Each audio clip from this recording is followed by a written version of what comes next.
रिश्तों की door Hindi novel part 3। Good morning, have a nice day.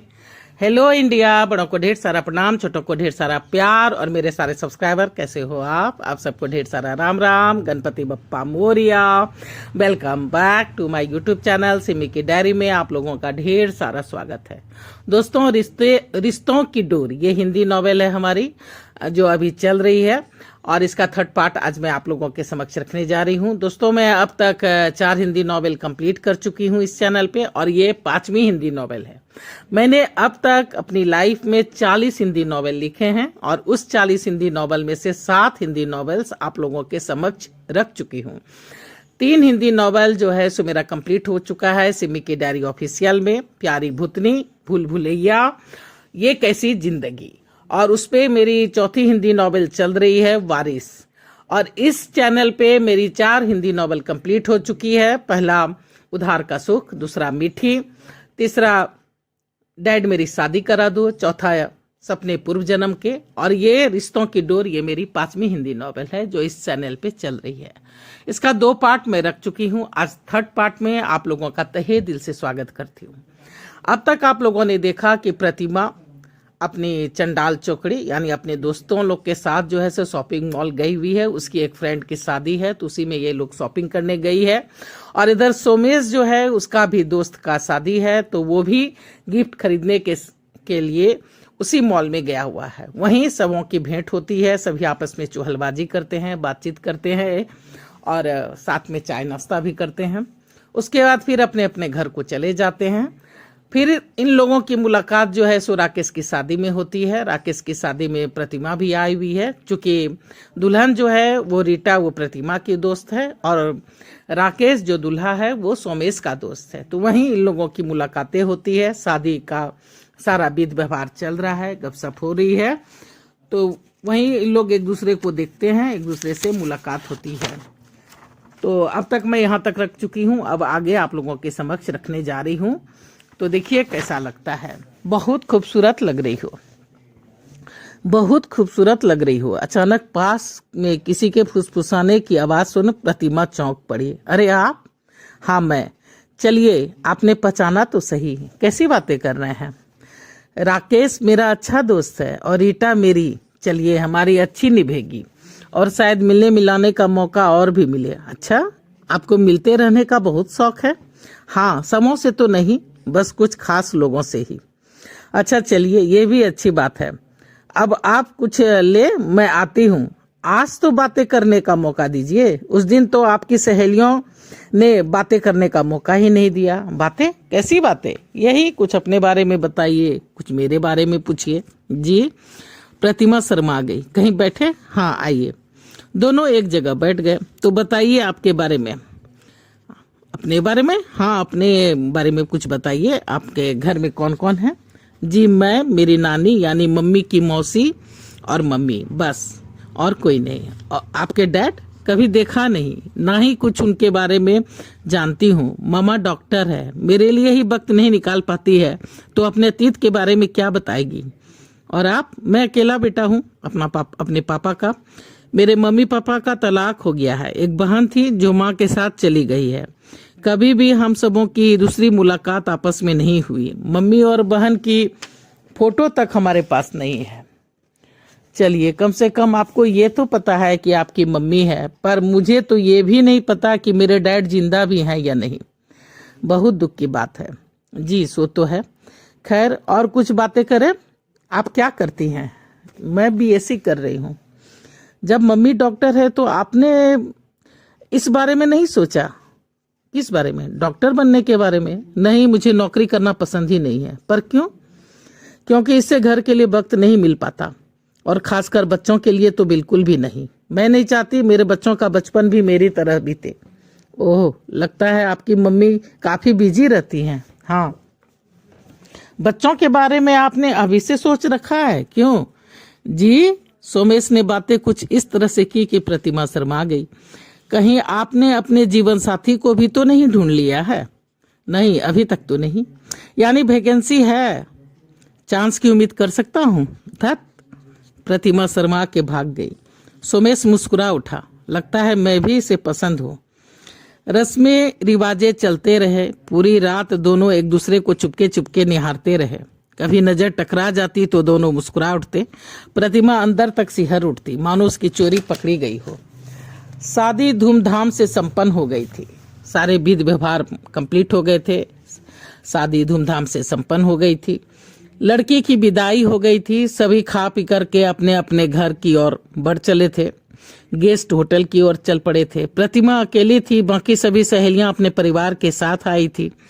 सभी काफी थक चुकी थी, नींद भी आ रही थी। जूही बोलती है प्रतिमा से कि प्रतिमा तू मेरे घर चल, कल अपने घर चली जाना। हाँ, मेरे भी कुछ समझ में नहीं आ रहा है, रात काफी हो गई है।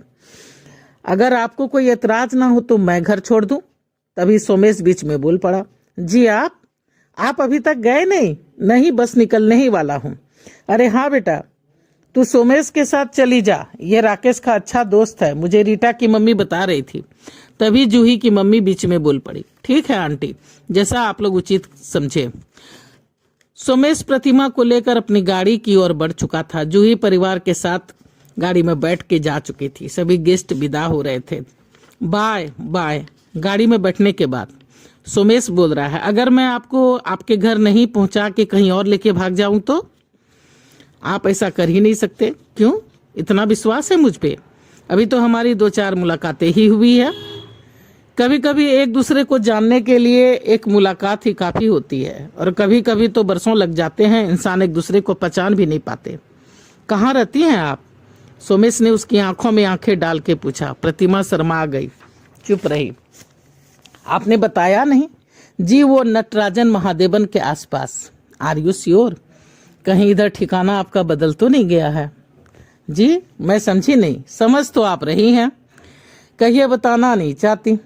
प्रतिमा चुप रही। उसे पूरा विश्वास हो गया था कि सोमेश उसे चाहने लगा है, और शायद वो भी उसे चाहने लगी है। वह अपने में ही खोई थी कि चौंक पड़ी। आपका ठिकाना आ गया? जी हाँ, यहाँ से लेफ्ट। जी, बस यहीं पे, ये मेरा घर है।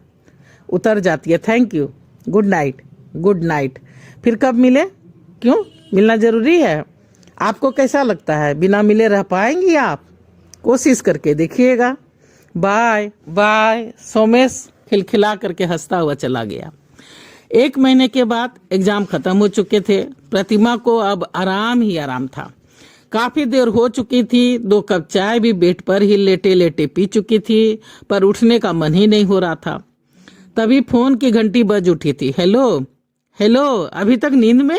क्यों, रात भर जगी थी क्या? कौन? आप खुद बताइए कि मैं कौन हूँ। आप सोमेश? जी, बिल्कुल ठीक समझा। आपको मेरा नंबर कैसे मालूम हुआ? अरे छोड़िए जनाब, जानने वाले तो बहुत कुछ जान लेते हैं, ये तो मात्र नंबर है। किसने दिया बताइए ना। आपकी सहेली रीटा ने। रीटा की बच्ची? मैं उसे छोड़ूंगी नहीं।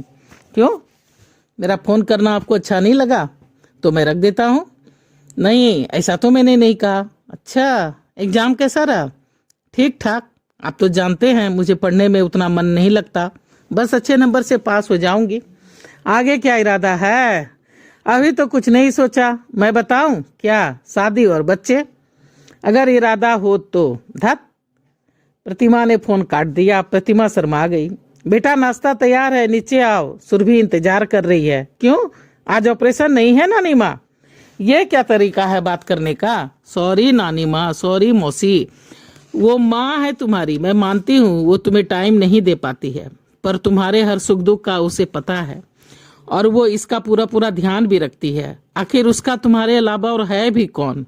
मैं जानती हूँ मौसी। जल्दी नीचे आओ। जी। जब तक प्रतिमा तैयार वार होकर नीचे आई, सुरभि जा चुकी थी। प्रतिमा का मूड फिर खराब हो गया था। 1 सप्ताह के बाद सोमेश अपने कैबिन में मीटिंग्स में बिजी था। तभी 2-4 बार फोन बज उठा। उसने फोन काट दिया। मीटिंग खत्म होने के बाद जब चेक करता है कि किसका फोन होते, दिखता है अरे ये तो प्रतिमा का नंबर है। तो सोमेश जो है सो फोन लगाता है। हेलो। हाँ हेलो, माफ करना मीटिंग्स में बिजी था, इसलिए फोन काट दिया। कहो कैसे याद किया? क्यों, ऐसे मैं आपको फोन नहीं कर सकती क्या? हाँ, क्यों नहीं, क्या हाल चाल है? ठीक हूँ, बस मन नहीं लग रहा है, तो सोचा कि आपको फोन करूं, आपके साथ बाहर चला जाए। मेरे साथ? क्यों, आपको कोई एतराज है? नहीं, एतराज तो नहीं है, पर मैं 5 बजे के पहले फ्री नहीं हो पाऊंगा। ठीक है, मुझे भी कोई जल्दीबाजी नहीं है, मैं इंतजार करूंगी। ठीक है, तैयार रहिएगा, मैं पिकअप कर लूंगा। जी बाय बाय। प्रतिमा काफी देर से तैयार होकर के चहलकदमी कर रही थी, रह रह के घड़ी भी देख रही थी।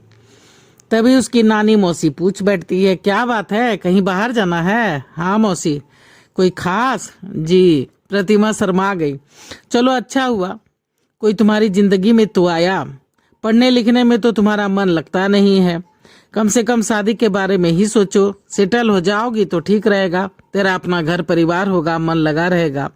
क्या मौसी, आप भी अभी तो मुलाकात हुई है, ना प्यार हुआ है ना ही कुछ और अभी से ये शादी वादी। चल, मुझसे छुपाती है, मैंने यूं ही बाल धूप में सफेद नहीं किए। तभी बाहर गाड़ी का हॉर्न सुन दोनों बाहर को लपके। हाय हाय, ये मेरी मौसी नानी, आपको बताया था ना? हाँ, सोमेश ने पैर छू लिए। जीते रहो बेटा, संस्कारी हो, अंदर आओ, एक कप कॉफी तो पिता जाओ। नहीं नानी, फिर कभी। अच्छा ठीक है, अब तो भेंट होती ही रहेगी। जी। दोनों शर्मा गए। जाओ जी। दोनों गाड़ी में सवार होकर के निकल गए। आपकी नानी, सोमेश बोल रहा है, आपकी नानी अच्छी है। और मैं? आप? हाँ, पर उनसे कम। अच्छा, हाँ। दोनों हंस पड़े। तो चलिए दोस्तों, मैं रिश्तों की डोर को यहीं पे समाप्त कर रही हूँ, 3rd पार्ट को। फिर 4था पार्ट लेके जल्दी मैं आप लोगों के समक्ष आ जाऊंगी। तो देखिए कैसा लगता है प्रतिमा और सोमेश का प्यार। तो सब्सक्राइब कर दीजिए, थोड़ा सा मुझे सब्सक्राइब करने में आपके कोई पैसे तो नहीं लगते, मेरी थोड़ी सी मदद हो जाएगी। तो पहली बार चैनल पे आए तो थोड़ा सा सपोर्ट कीजिए, सब्सक्राइब कीजिए, लाइक कीजिए, शेयर कीजिए, कमेंट्स जरूर कीजिएगा और बेल बटन जरूर दबाइएगा, ताकि जब जब मैं वीडियो डालूंगी तो आप लोगों को नोटिफिकेशन मिल सके। अब मैं अपनी वाणी को यहीं पे विराम देना चाहती हूँ। जय भोलेनाथ, हर हर महादेव। और आप लोगों का ढेर सारा थैंक्स कर रही हूँ अपना सपोर्ट बनाए रखने के लिए, सब्सक्राइब करने के लिए, लाइक शेयर और कमेंट्स करने के लिए, और मेरे वीडियो को शुरू से अंत तक देखने के लिए। Thanks for watching my video. Thank